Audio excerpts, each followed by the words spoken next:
কাউকে আঁকা শেখাতে হলে দৃশ্য আঁকা শেখান, কারণ দৃশ্যের ভিতর মতো সহজ একটি দৃশ্য আঁকা শেখালে বাচ্চারা অনেক সহজে মনে রাখতে পারবে দৃশ্যগুলো।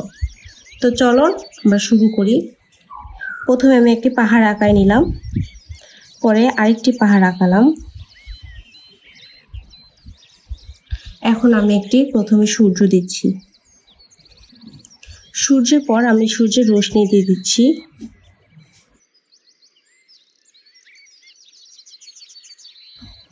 এখন আমরা প্রথমে যা করব, এইভাবে স্কেলটা ধরে লম্বা একটি টান দিয়ে দেব।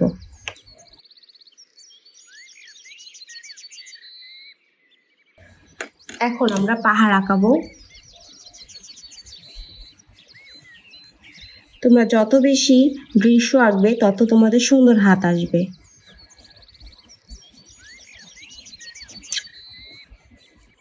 ড্রয়িং করা একদম সোজা। সবার প্রথমে তোমরা দৃশ্য দিয়ে ড্রয়িং শিখবে, তাহলে তোমাদের হাতগুলো আরও সুন্দর হবে, তোমরা সব কিছুই আঁকতে পারবে। এভাবে আমি একটি পাহাড় দিয়ে নিলাম। এখন আমি একটি সুন্দর বাড়ি আঁকাবো। এটা বাড়ির চাল আঁকাচ্ছি প্রথমে।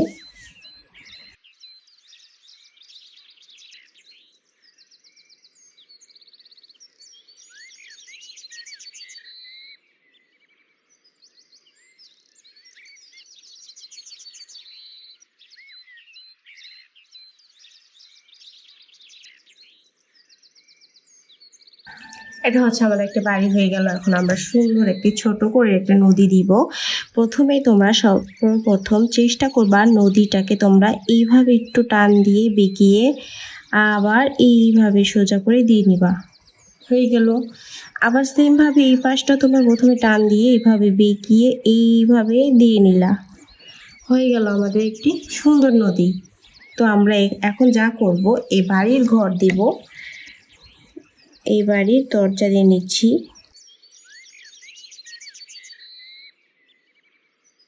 তোমরা যত বেশি চর্চা করবা তোমাদের আর্টগুলো আরো বেশি সুন্দর হবে।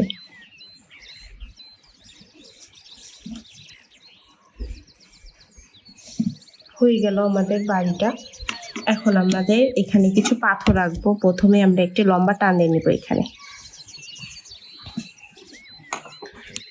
এখন যা করব, হালকা করে যেভাবে সূর্যতে ঢেউ দিয়েছিলাম এখানেও দিয়ে নিলাম।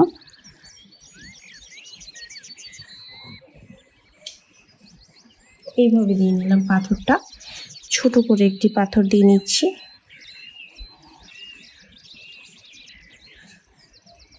এটা হচ্ছে পাথর দিয়ে নিলাম। আর আমরা এখানে কিছু পাখি দিয়ে নিচ্ছি।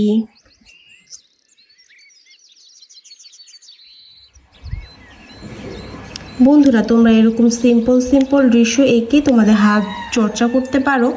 আমাদের দৃশ্যগুলো তোমাদের যদি ভালো লাগে তাহলে আমাদের ইউটিউব চ্যানেলে চোখ রাখো, আরও সুন্দর দৃশ্য নিয়ে আমি তোমাদের সামনে হাজির হব। আসসালামু আলাইকুম। আলহামদুলিল্লাহ মা শাব্বাল হুদা ওয়া হাবা।